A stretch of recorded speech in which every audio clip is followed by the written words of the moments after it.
News Only 24. News Only 24. বিশ্বকবি রবীন্দ্রনাথ ঠাকুরের ১৬৪তম জন্মদিন পালন করল লাইভ অর্কেস্ট্রা কালচারাল সোসাইটি। ৮ই মে বাংলার ২৫শে বৈশাখ হাওড়ার একটি হোটেলে রবীন্দ্রনাথের গানের নিচে তাকে শ্রদ্ধা জানায় লাইভ অর্কেস্ট্রা কালচারাল সোসাইটির শিল্পীরা।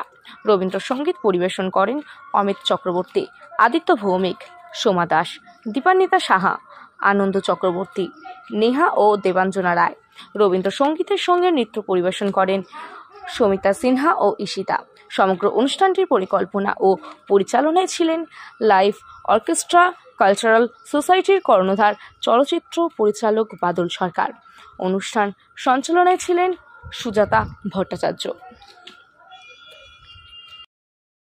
লাইভ অর্কেস্ট্রা কালচারাল সোসাইটি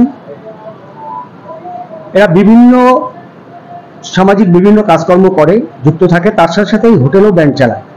বিগত ১৯ বছর অতিক্রান্ত হয়ে গেল লাইভ অর্কেস্ট্রা এখানে পারফরমেন্স করছে, সঙ্গীতের মাধ্যমে মানুষের কাছে পৌঁছে যাচ্ছে।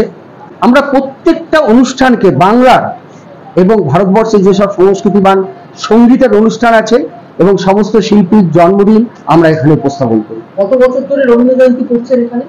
রবীন্দ্র জয়ন্তী আমরা বিগত আমার যতদিন ব্যান্ড লাইনে আমি আছি তা ৩০ বছর পার করে গেল, ততদিনই আমি করি। ৩০ বছর। আজকে কতজন শিল্পী গান গায়? আজকে মোটামুটি ধরে নিন ৭ জনের মতো আমাদের লেডিস সিঙ্গার আছে আর জেন্টস সিঙ্গার আছে ৩ জনের মতো। সঙ্গে আমরা ঘরের থেকে নিয়ে আসা আমাদের আর্টিস্টের ঘরের থেকে নিয়ে আসা শিশু শিল্পীও আছে যারা ডান্স করবে, এখানে নৃত্য করবে, রবীন্দ্র নৃত্য করবে।